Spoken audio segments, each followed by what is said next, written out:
Hello, everyone. Welcome to the Kevin Lee Social. Thank you for tuning in.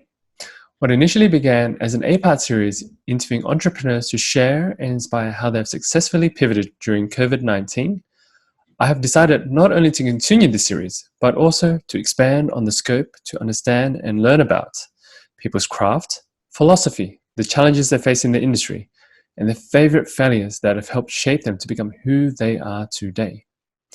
By going deeper and understanding different thought leaders, businesses, and industries, the idea is to help cross-pollinate ideas applicable in your life and inspire action in this new norm we live in. I hope you enjoy the show. Thank you. Today we have Troy Haynes. He's the founder of I Am Connected. I Am Connected measures everyday wellness and performance metrics for the body, mind, and soul, bringing together ancient wisdom with modern technologies to optimize our wellness, performance, and consciousness so that we can be a full expression of our potential. He is also a chairman for Transformative Technologies Australia, which is a movement supporting the entrepreneurs and innovators who are taking technologies that have taxed our cognition, relationships, well-being, and mental health and putting them in a direction that serves humanity to be happy, well, and free of suffering. I thoroughly enjoyed this interview with Troy. It had helped open my mind to these transformative technologies and understanding of how technology can help your mental health. I hope you enjoy the show. Hey Troy, my friend, how are you doing today? Good, Kevin. How are you, brother? Good to see you. Very good to see you. Long time no see. Thanks for coming on. It's been a while. We giggle because we had a bit of a hiccup yesterday, but no matter. We're back on today. Yeah, it's good to tune in with you, man. I'm excited to catch up. For a bit of context, Troy, can you please share with the audience and listeners a bit about your story from the early days of startup until now? Yeah, for sure. For as long as I can remember, that's probably not true. For the last 15 years or so, I've been an ideas person. I've been a long-term meditator, and I think meditation has really helped me to tap into my creativity and have ideas. And I learned pretty early on that ideas are like buses. There's always going to be another one, and ideas are fundamentally useless. It's really the magic's in the execution. And so I had an online travel business that started in 2004, had that for about 5 years and then sold that. And had another idea which I was working on, which is called I Am Connected, and was working on that for a year and was really struggling with it to gain traction, to understand why. And at this time I was living in Cairns, which is far north Queensland. And I was like, what is it that it takes to actually take an idea and turn it into reality? And I looked to places where ideas were flourishing, places like Silicon Valley. And what is it about Silicon Valley? And I've seen there's an ecosystem there that supports entrepreneurs and it supports the development of ideas. So at that time in Cairns, I thought I've got to build an ecosystem, because I looked around in Cairns and there was where was the mentors, where were the other entrepreneurs, where was the investors, where were the other key stakeholders that could support the development of ideas, and they just weren't there. So I started working with key people within the community to build out a startup ecosystem, and we built an incubator and co-working space. It was called The Space. And from there, this was back in 2012 when we started this.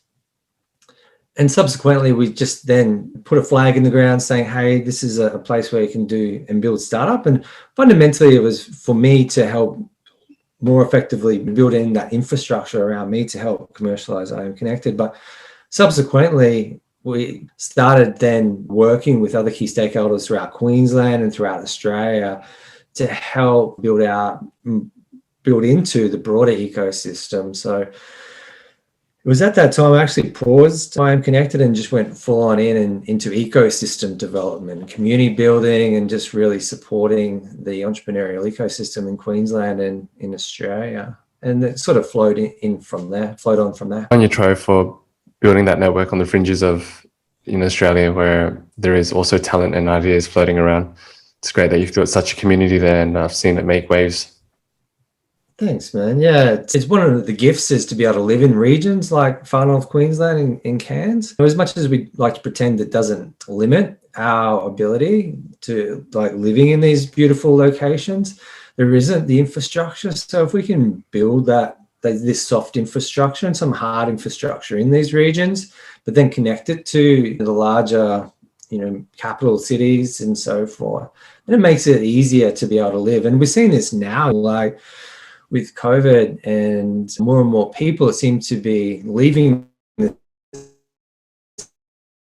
cities. I'm currently now on the Gold Coast, and there's been a huge influx of people from Sydney and Melbourne up into the Gold Coast. And I know I've got property up in Cairns, and the same as in Cairns, like the regions are really benefiting to some extent. Like obviously there's ups and downs as a result of COVID, but it's showing people that you can live wherever and still be connected. So yeah, it was really cool, man. It was really cool. So I appreciate that. Thanks.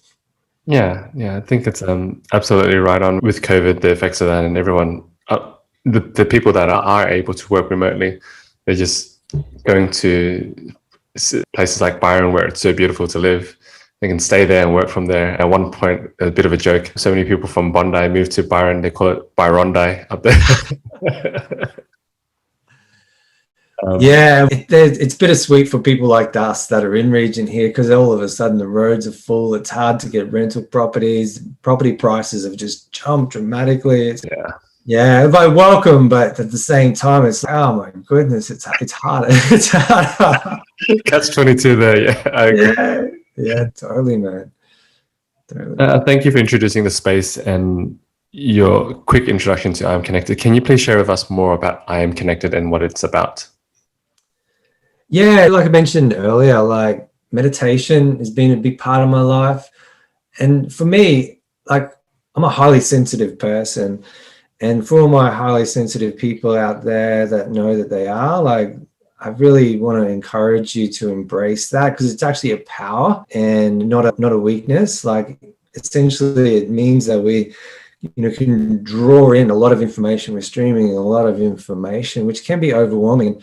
For me, that overwhelm, it was crushing me when I was younger. Like I felt the weight. I suffered a lot because I hadn't been taught how to have that power. It's like an X-Men power, I reckon, but how to actually have that sensitivity without being overwhelmed by it. So I've seen all the places in my life where I started shutting down, and people would say, hey, you're shy, you're introverted, and put all these labels on me. And really, to a significant extent, I wasn't really coping that. Meditation really helped me to identify with, to be able to observe the data or observe what was actually being streamed into me, disidentify with that mind-made concept of self, and actually manage and cope.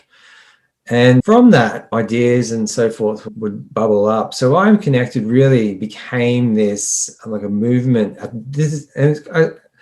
And I say this because it's evolved, because I had built it. It was really about building community around personal development and understanding ourselves. And this is back in 2011, 2012, when I initially started. But then I paused it, and I picked it back up again more recently. But now it's that, and it's more because it's the infusion of technology, like wearable technology. So we're really using, at a fundamental level, technology to build a habit around meditation for those people that are struggling, because I know a lot of people, and now we're seeing the science and the research supporting the effects. And back in 2011, 2012, meditation was still a fringe thing that some people did, but most people would roll their eyes, or their eyes would glaze over if you talked about meditation. But now it's becoming more and more mainstream. And I know you've got a long history with meditation, but in a business setting, in an entrepreneurial setting, it hasn't always been that way.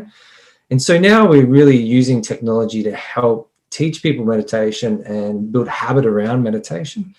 And we can talk more about that and transformative technologies. And then also optimizing sleep as well. And we're looking at it from the lens of well-being and performance.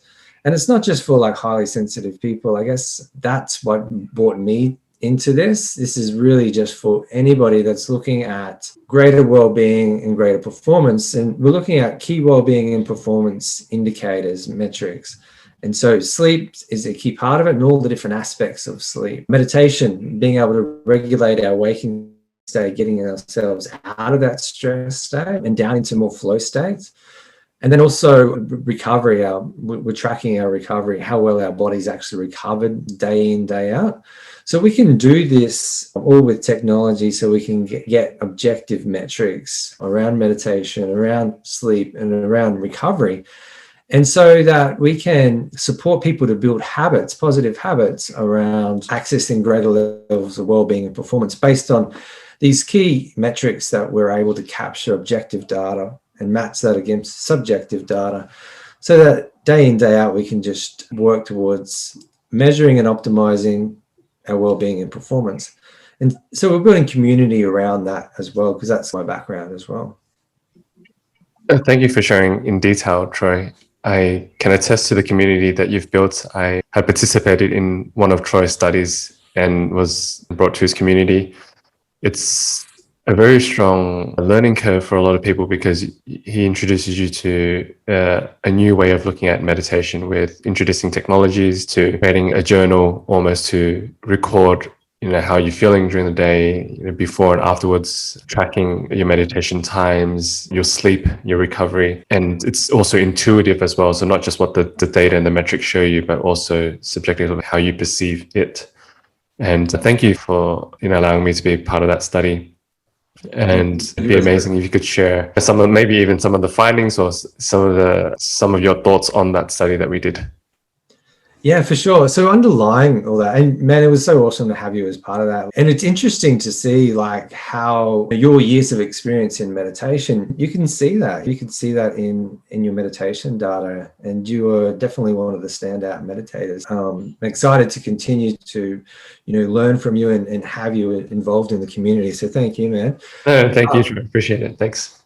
And yeah, like underlying all of this, I guess, is an understanding of the brainwave states. There's 5 predominant brainwave states that we move in and out of throughout the course of a normal day, from being wide awake to being sound asleep. The high beta is the awake state. It's a doing state. It's a state we find ourselves in when we multitask.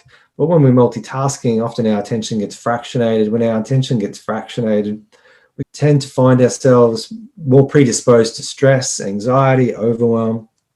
And it's that state we find ourselves in when we're just spinning on the spot, not really being effective because our attention's all over the place.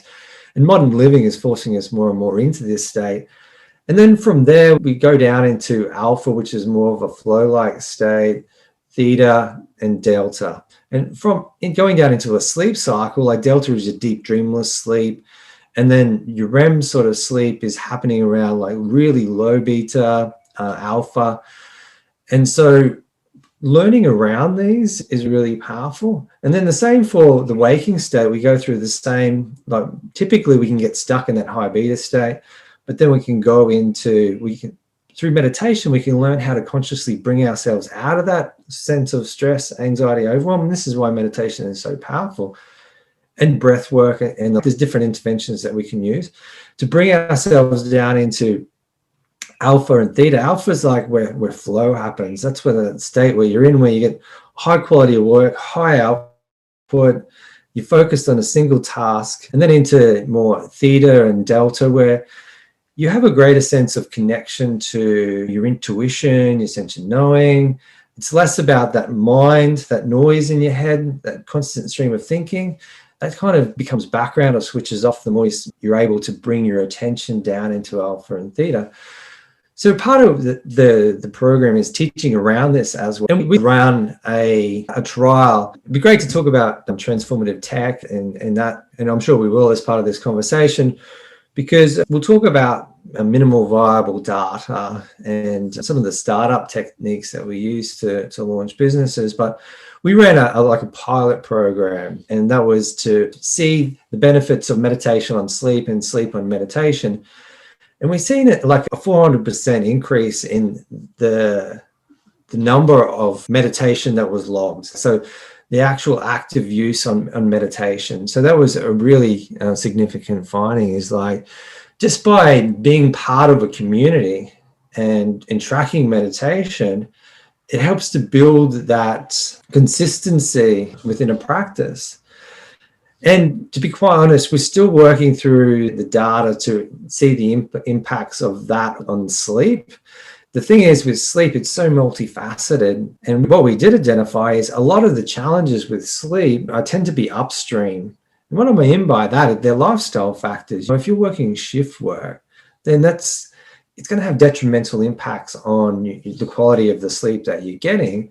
And if you do that year on year, then often it can have an impact on your biology and start impacting on your hormone production and so forth. So what we identified is that a lot of the challenges are more lifestyle factors, and if we don't make sleep important, we'll then continue to struggle with our sleep. So part of this is actually making sleep like an important part of life, because it is.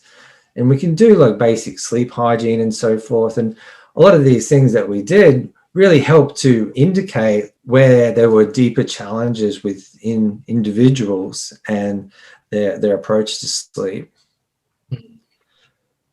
Thank you for sharing that. And I'm absolutely looking forward to more of the data that you share. And I agree that the trend of being part of the community was a stronger consistency in meditation. I was definitely logging more time than I usually do on top, because I had to do that practice on top of my practice. It was extra meditation for me, which was it was a great habit to continue building, which is awesome. Thank you for that, Troy. And next, as we've mentioned a bit here and there, I'd like to segue into more of transformative technologies. Can you share with us a bit more about that?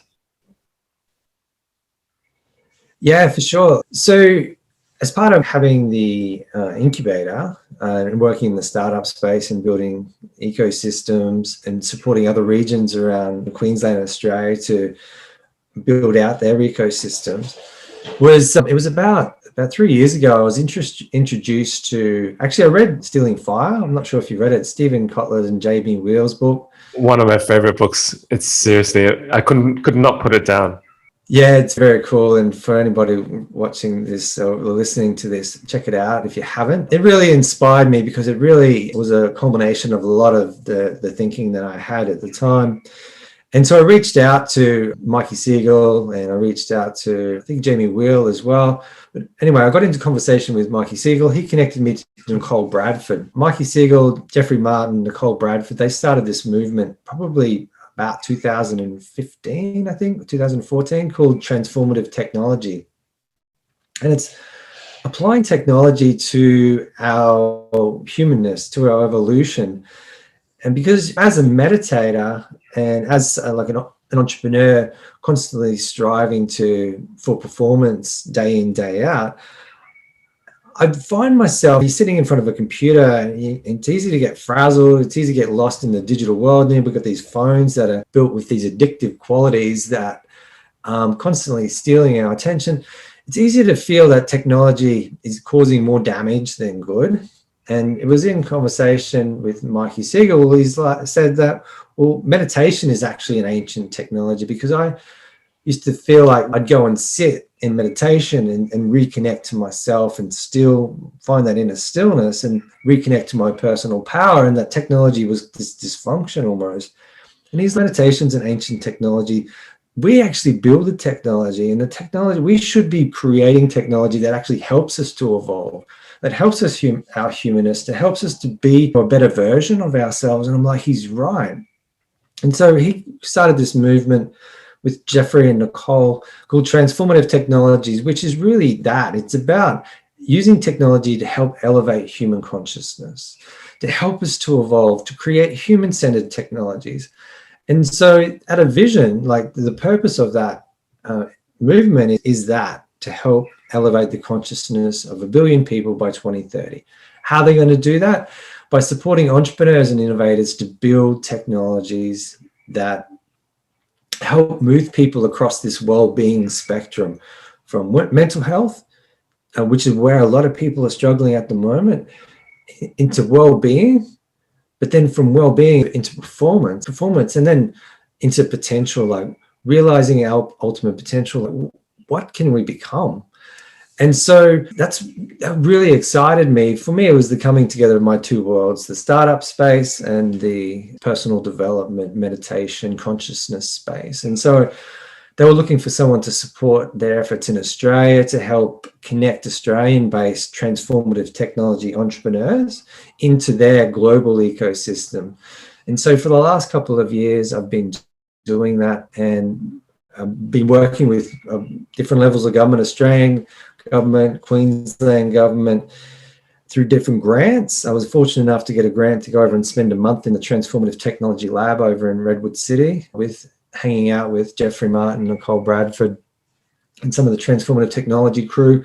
Came back, and we've been building out the community here in Australia. And presently, we're actually running a program. We've got about 22 founders from all over Australia, actually a couple of international ones as well that we thought we'd invite in, and an expert in residence, Anuraj Gambhir, who is one of the chapter leads for Singularity University based in Sydney. He's former head of innovation for Ericsson I think it was Ericsson. It was one of the major telecommunication companies. A world of experience. So he's working with us as our expert in residence, and we're guiding our founders through a 5-month program, which is really exciting. We've got a pitch fest coming up at the end of August, which will be great. So I'll make sure you get the details so you can tune in. That is so exciting, Troy. I get really passionate about this kind of thing. So please keep me filled in with all the details. I'll be following your journey for sure. Yeah, thanks, man. I absolutely will. And I wanted to chat with you about how, during the time of this recording, Australia is still going through the thick of COVID and its effects. How has it affected your work since, and how have you worked to maneuver this current landscape with your business? Yeah, COVID, it's an ongoing challenge, right? Like, you're in Sydney at the moment in the middle of lockdown, and I know you've got a couple of businesses that have been impacted as a result of COVID. And it's a challenge, right? Because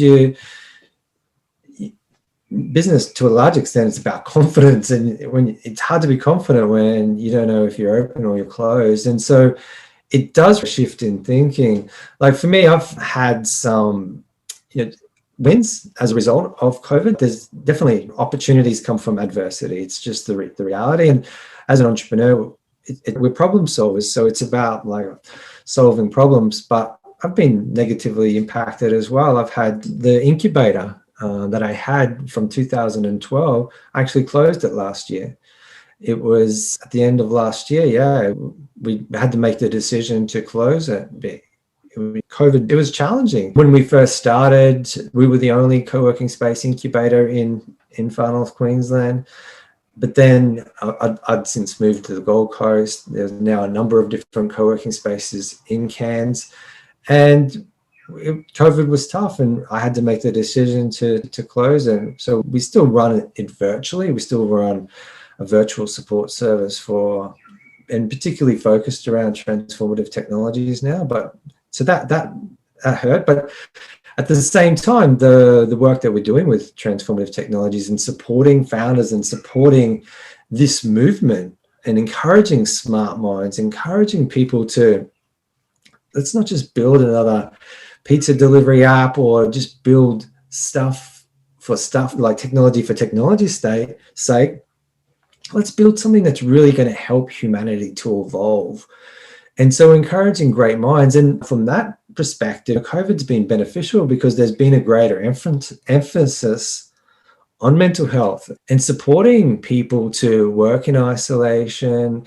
And so that's been good for that perspective. And same with I Am Connected. It's been good for I Am Connected, where they're both services that we can offer virtually. So they've both got an uplift from I Am Connected. So I guess it's like with anything that we're reminded of the impermanence of things and our ability to be able to learn, unlearn and relearn and adapt and not just get stuck. As a highly sensitive person, that's one of the biggest challenges that I've been working to overcome is the contraction. Like, when we contract around things and we get stuck on things, then we're stuck essentially, and then change and evolving. And one thing I've come to learn, and I'm sure you can appreciate as well, like, things are changing all the time. Nothing's ever stagnant. So it's been a painful reminder, but also a good reminder to be always in motion, and nothing is permanent. And yeah. Thank you for sharing that, Troy. Sorry to hear about having to shut down the space, but it's been a tough time for a lot of people. We got to make the call when we need to make the call. And that's the thing, man. It's being having the courage to make the call and just know when to make it. And I probably left it longer than I had to, but there's emotional ties there. But yeah. Absolutely. This is going back a little bit further into your journey. Yeah. What would you say was a pivotal scene in your life that from that moment on had changed your trajectory entirely? So thinking of your life as, say, like a movie, and in movies there are certain pivotal scenes where because of that one scene, there was a shift in that character's journey. What do you think that pivotal scene was for you? Yeah, I've always been a seeker. Like, I've always wanted to know, like, the why, answer that question. Why are we here? What are we part of? Why do we do the things that we do? And so I've always been audible mad, just like consuming audiobooks. I tend to listen better than I read, and done a lot of personal development stuff as well. As a founder, I feel like a business will only grow as much as the founder will let it. So really, like, it's such an important thing to be constantly growing ourselves and constantly in evolution. And if I was to answer that question honestly, man, I've done a lot of courses, read a lot of books, I've done a lot of healing stuff, different modalities, like I've been meditating for a long time. And I want to say meditation, like meditation has been such a powerful day-to-day influence in my life. Because for me, it is that disidentification with that mind-made, the conditioning, everything the world's told me that I am. I'm able to, and that's the gift of meditation, to disidentify, to create a separation from that and dwell in this stillness, dwell in the intelligence of the body, dwell in the intelligence, the supreme intelligence that's all around us, that's guiding us, dwell in that and connect to that. And that is really powerful. But if I was to answer your question, honestly, it would be a psychedelic experience that I had using 5-MeO, where it's a really powerful entheogen, and it helped to really answer those big questions that I was asking. Why, and why are we here, and what are we part of? And that answering that question was really like, yeah, that was the scene. That was the moment that you asked me for. If I was to be honest, that's what it would be. Awesome. And I'm not sure if you could share a bit more details about that experience. Was it, or just to draw up a descriptive scene of what was going through the mind at that point of journey? Yeah, for anybody that's out there listening to this, it's not something that you want to approach just like flamboyantly. They're really powerful, and I call them medicines. There is a growing like renaissance around psychedelics, and they need to be treated with respect, and really making sure that you're in a safe environment and you're in a good mind setting, good mindset and a good setting. I was in the US when I was in the US, and essentially I had some familiarity with it. I was with a shaman. I'd done other journeys previously, but essentially it's a really fast acting entheogen that's vaporized. It's actually the venom extracted from the Bufo alvarius. It's a Sonoran desert toad, and you smoke it, you're in a vaporizer, and it's the veil of the mind gets stripped away, like the delusion that the mind creates, the conditioning of reality, and it's that gets stripped away, and you can see behind the scenes at the fabric of consciousness itself. And for me, I've had a couple of journeys with it now, and the first couple of journeys were really just opening that door, going, wow, this is God, and I am this. Like that was it showed me where And it was like, wow, that we're living so limited in our existence, in our conditioned realities, because we're all powerful. It's just like supreme intelligence. It's like the word God breaks down. It pales in, we use that as a pointer, but it's beyond the mind's understanding, comprehension to a significant extent. It's kind of like, I likened it to, we use the term infinity, but there's a point where infinity breaks down. If we think about like going from zero in a negative direction to infinity, or every direction, any direction to infinity, there comes a point where we can't actually comprehend what infinity is. It breaks down like ongoing ever. And it's like experiencing yourself as that.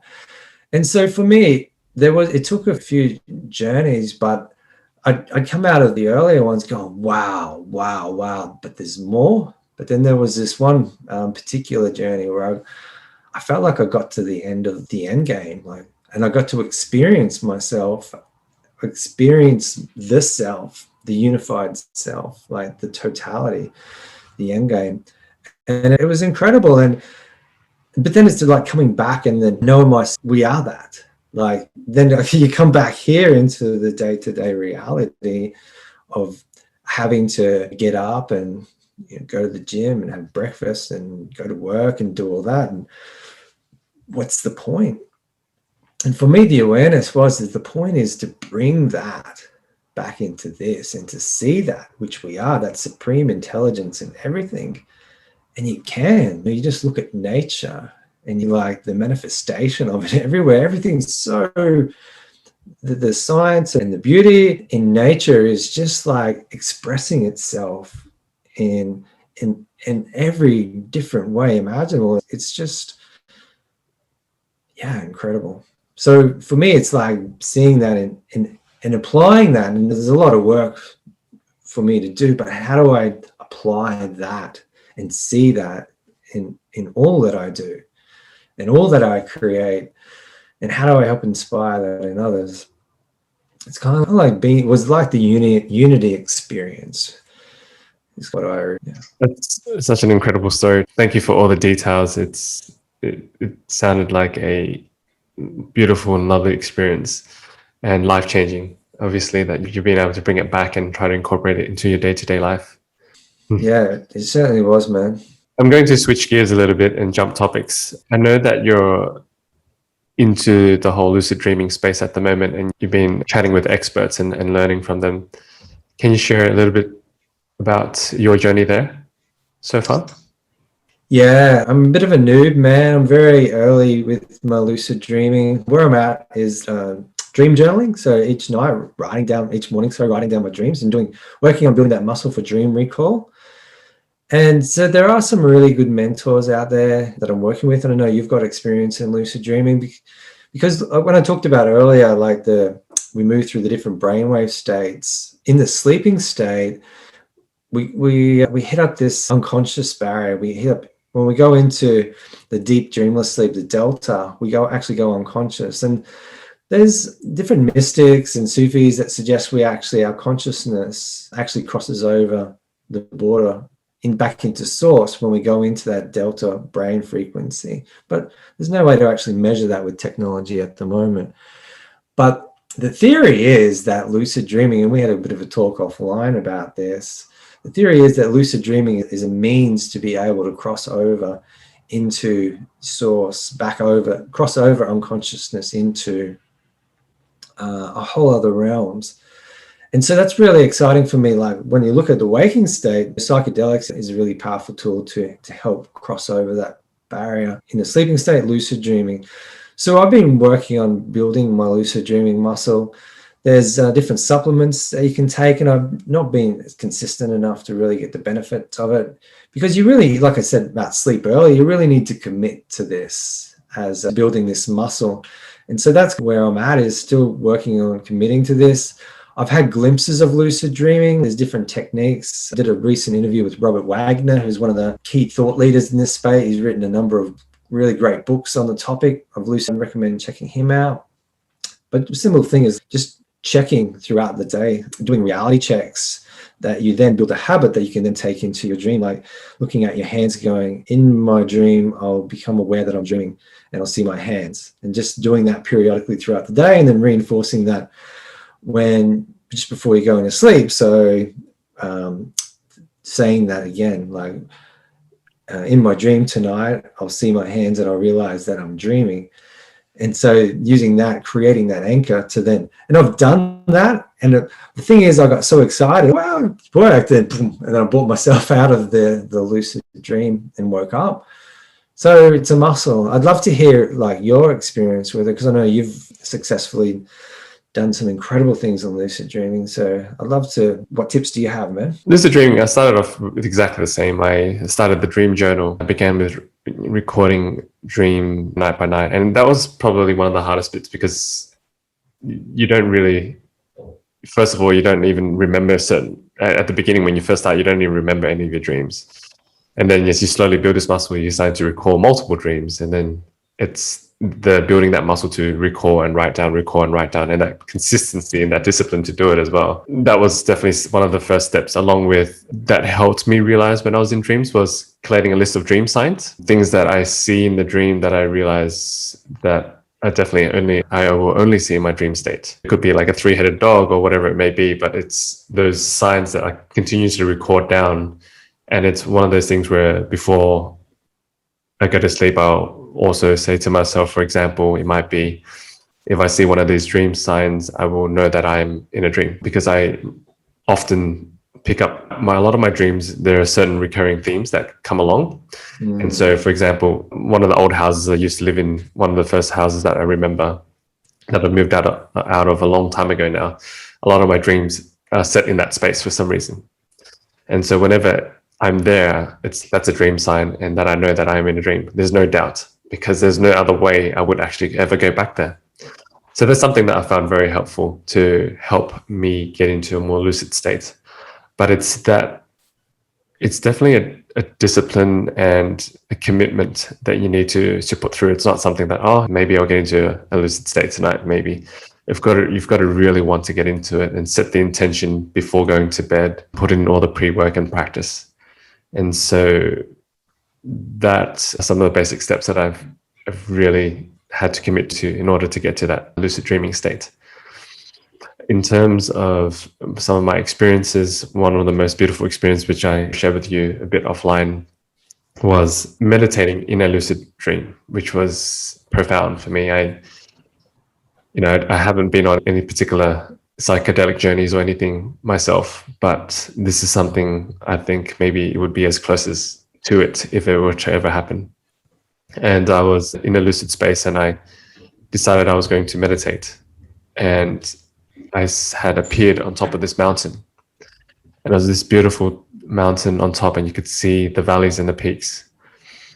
And I started to close my eyes and rest and meditate, a cross-legged position, my hands on my knees. And it was peaceful, as you would imagine meditating on top of a mountain. But then suddenly, even with my eyes closed, and I was as if I was watching myself in third person, my hands melted away into a stream of blue and white. And it just flowed and crisscrossed down the mountain. And it felt like I became one with nature, and nature became with me. And it's just that unity feeling that people all talk about. But it was just this beautiful, surreal experience that I never would have imagined or thought about, but it happened in that lucid space. Yeah, I appreciate what you're saying. One of my friends, Brian Gillen, he works at Aura Ring. I think you've obviously got an Aura as well. He heads up this community called Tech for Dreaming, and working on building technology with the view of helping to build technology so that we can get lucid dreaming on demand. He's given me that challenge, is to meditate in a dream. He's done it and explained something very similar, that it's so powerful. And yeah, so it's on my goal, my bucket list, is to be able to do that. So I'm excited, envious. Well, I'm excited to eventually get to that. So I appreciate you sharing your experience, because it gives me hope that I'll get there. There's no doubt you'll get there, and I can't wait for you to have that experience and share it back with us. Yeah, man. Yeah, it's definitely on my list. Like we said, it's about intending and really doing the work. It just doesn't, it's not a matter of just going to bed and hoping it'll happen. Yeah, absolutely. Troy, I deeply respect you, and you've been through so much. You're a senior in terms of in entrepreneurship field, in the field of technologies with meditation, and I look up to you. And you've been doing all this work for a while now. Is there certain lessons you would pick out that you could share with us, of your journey thus far? I know it's a big question. You could just pick one or two things that you think would benefit us moving this journey forward. Yeah, thanks, man. I appreciate you saying that. I respect you as well, man. Like I think we're traveling together in this journey towards helping elevate human consciousness and bring greater well-being to the planet. And technology is just one of the applications.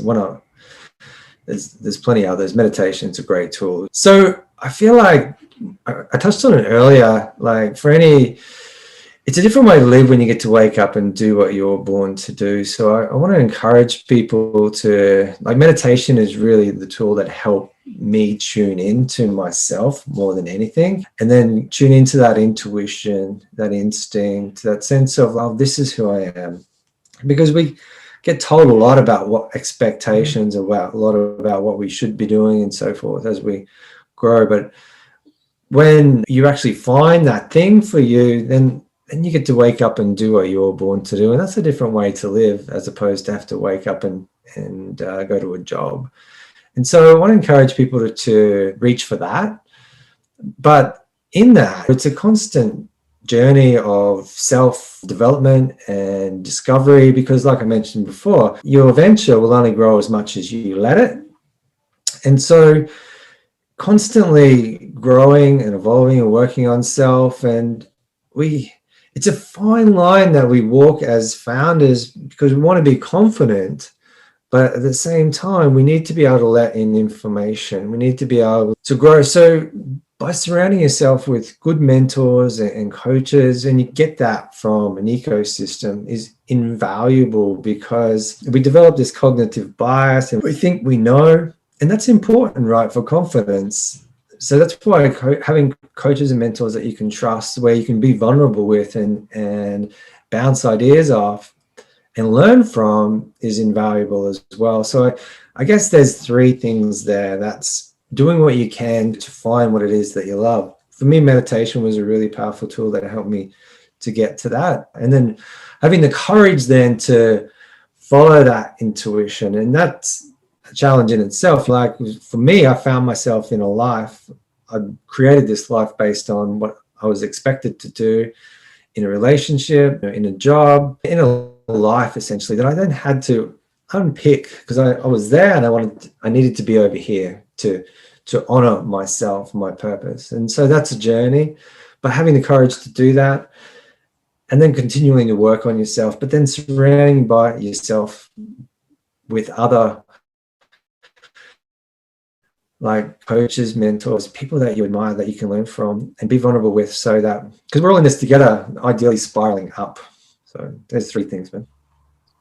Thank you so much for the words of wisdom, Troy. I couldn't agree more with the points that you shared. It definitely, I resonate with a lot of those points through my own personal journey too. The moving towards something that life brought you up in a mold with, and then breaking out of that, and then finding the right network of mentors and people to surround yourself with to then accelerate that growth. With all the amazing stuff that you are involved with, Troy, and all the exciting stuff in transformative technologies and I'm Connected, what are you particularly excited about? Any upcoming projects in 2021 or beyond? Yeah, I think it's like the trajectory that I'm on. Like for me, it's like consciousness and technology. Meditation's a part of that, and helping use technology to support people to do that, optimizing sleep, but then exploring, like getting sleep effective and helping people to learn how to regulate their waking state out of stress and anxiety, overwhelm, into flow and intuition and knowing. That's level one. And then understanding the dreamscape is a whole nother level. Optimizing the waking state as well into performance is a whole nother level. Lucid dreaming is a whole nother level. Psychedelics, there's a psychedelics renaissance that's happening at the moment, which is, expanding our consciousness, helping to expand what we understand of who we are. And so you couple that with emerging technologies like virtual reality, which it's still in its infancy, but I'm not sure if you've had a VR experience or to what extent people listening to this had a VR experience, but I encourage you to jump in and check it out. But the brain, as you, Kevin, can't tell the difference between what's being perceived and what is considered real. And when you put yourself into a virtual environment, the whole body and brain goes through a process of thinking that it's actually in that. And as the technology evolves in virtual reality, the line between the virtual and the real is going to become blurred, I believe. And when you throw in super intelligence with, artificial intelligence and networks and AI and where that's going, the line between the organic and the artificial is going to become blurred as well. And then you've got meditation, more and more people disidentifying with that mind-made concept of self, the psychedelics renaissance and expanding our consciousness. Like, there's this convergence point that's coming, I believe, where what it means to be human is just going to, what it means to be here is just going to evolve in ways that we probably can't even imagine now. And so I'm really excited to be going in that direction. I'm looking forward to all of that opening up. I'm following a lot of those. Personally, I'm following it quite closely as well, with the work that is being opened up there, the whole VR space, psychedelic space. And I want to be a part of that wave as we use it to help with mental health and so on. That's so cool, Troy. I can't wait to see what you'll be working on. Well, I'm excited to just continue to bounce ideas off each other and have conversations like this. And it's a we. What I love about the future, it's not an I. We're moving towards a we. And I don't know how true this is. A colleague was telling me the other day that it's suggested that the next incarnation of the Buddha or the Dalai Lama won't be an I, it'll be a we. And I feel like that resonates, right? We're moving beyond this I concept more into a we. Like, we are essentially one consciousness in very different, in different reflections of the one consciousness. And I'm excited to just continue to riff with you, man, and explore and share, and it's through that we'll all learn and grow from each other. For sure, buddy. I wanted to touch on optimization of sleep or strength or training, for that matter. You seem like a super fit guy, Troy. I don't know if you want to share a few tips on or what kind of routines you have in terms of your training or sleep optimization. You could share a bit about that. Yeah, for sure. I'm not actually a personal trainer, but I've been training for myself. And I've done a few body sculpting competitions and so forth. And for me, it's like habit formation. A game changer was meal prep was one. Just for me now, I've got a habit where I prep 3 days of meals on a Sunday. And so then I don't have to think about food. And it's about, that creates efficiency during my week. So Sunday gives me to Wednesday night. Last night, we're on Thursday morning now, I did a meal prep again, which will get me to Saturday. And then I'll have a cheat meal Saturday night, which is something I look forward to. And then Sunday I'll fast. And so this is like a habit that I've got now. And I feel like our habits really help to define who we are. And for me now, that as a habit helps me to keep my body fine-tuned pretty easily.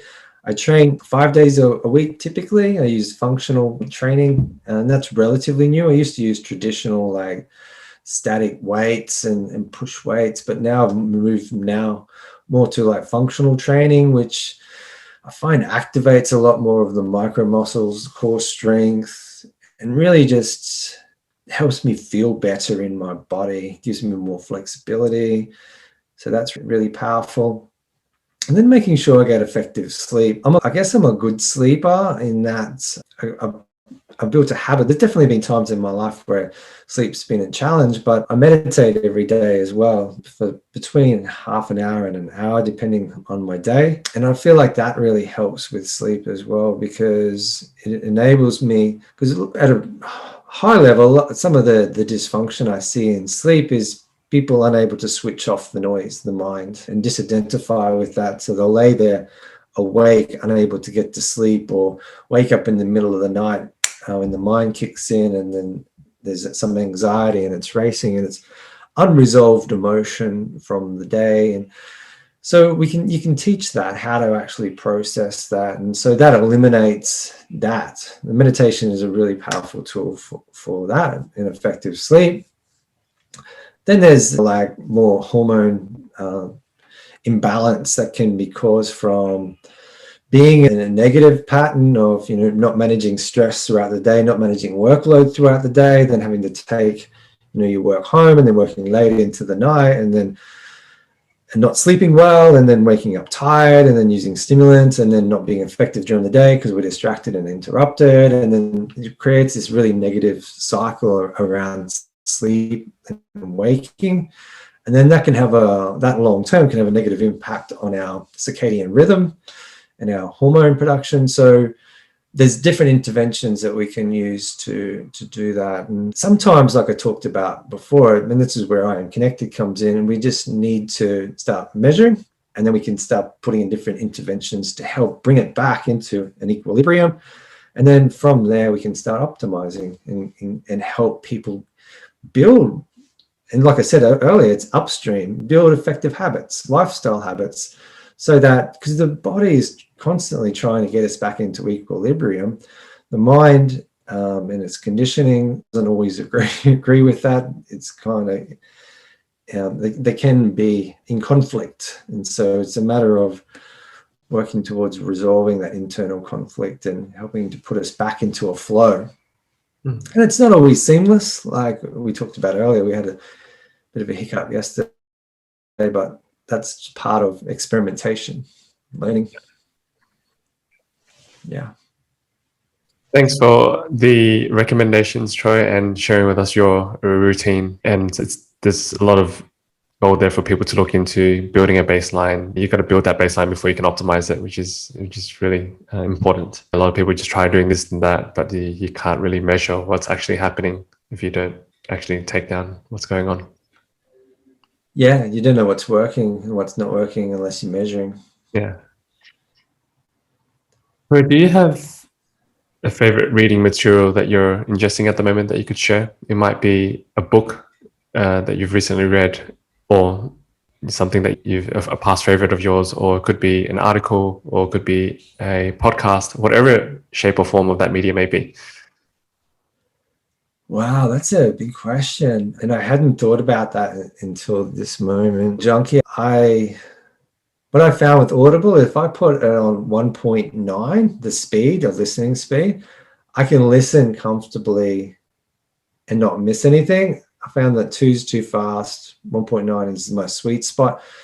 So I can consume like a 6-hour book in 3 hours, which is, it's a relatively short drive, and then you've consumed this whole book. And so there's been so many books that I've been going through.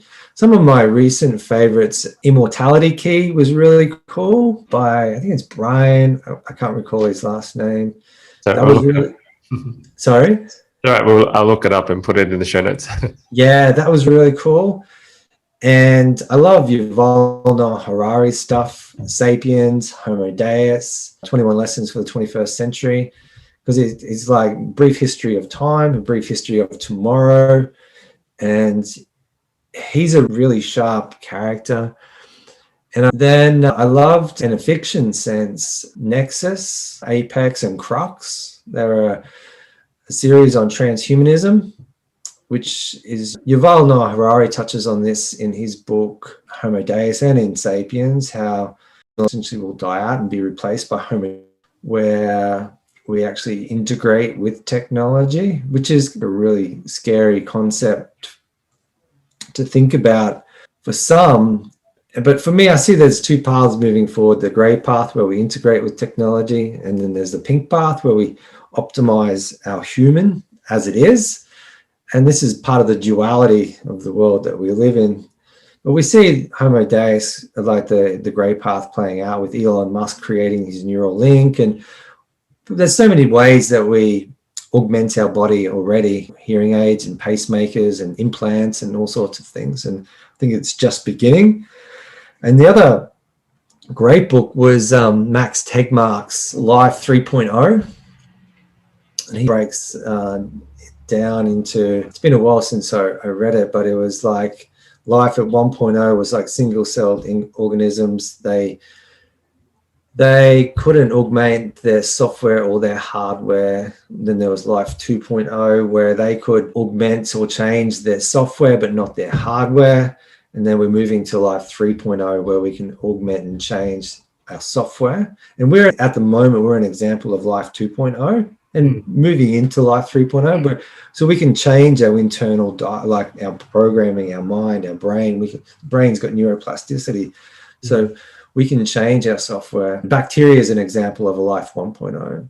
And we're an example of life 2.0. Life 3.0 is where we can augment our hardware and our software, and as we continue to evolve. So there's a bunch of great books. I struggle to remember the gentleman's name, sorry, from Nexus and that series, that trilogy, but it's really good, really easy to read. It's great. It's based on science, but it is fiction. But there's a bunch of books I'd highly recommend. Great. Thank you so much, Troy. I don't get into fiction enough, so thank you for those recommendations. I'll spend some time looking into it and probably get it on Audible as well. Big fan of Audible too.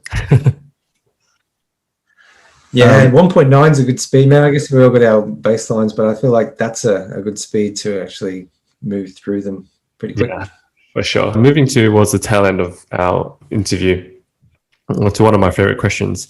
Are there any new beliefs or behaviors that have had a positive impact in your life in the recent years? Yeah, that's really cool, man. I was actually at the gym this morning reflecting on this.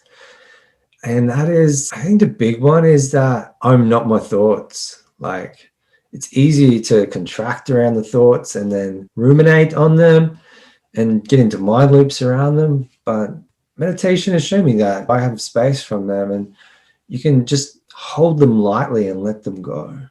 So that would be one, that I'm not my thoughts. And I feel like none of us are our thoughts, but it's our own journey to figure that out. Because that then creates spaciousness and expansion, and it's like in choice, and I could be that and I could be this, and yeah, it's, and so like I mentioned to you offline, I've been working with a somatic healer to really, wherever I have contracted in life, to go back to the root contraction. What actually caused that? What was the thought or feeling or experience that I had at that point, which then has created a habit where I still contract around that, and then release that and heal that energy. Blaze Kennedy, I just give a quick shout out to him. He's a really cool somatic healer, and I think he's an up and coming someone to really check out. So Blaze Kennedy is in Canada. And so the other one is, ultimately, I'm not in control. Like, it's a matter of waking up each day and going, how can I serve? And there's moments where I feel like I try to control the circumstance, and it's in that where life can really make it hard and I can struggle and suffer. But then it's a matter of surrendering, and it's not like a passive surrendering. It's like a letting go and just being an allowance.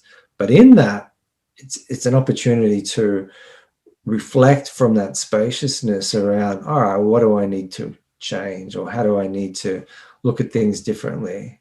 And yeah, I think it's quite naive of us to feel like that we have, like, with all the supreme intelligence, that we actually are in control, that we have an influence. So really handing over that sense of control, and really just then I think we gain a power in actual surrender. So I'm not my thoughts and I'm not in control. Two of the big ones, man.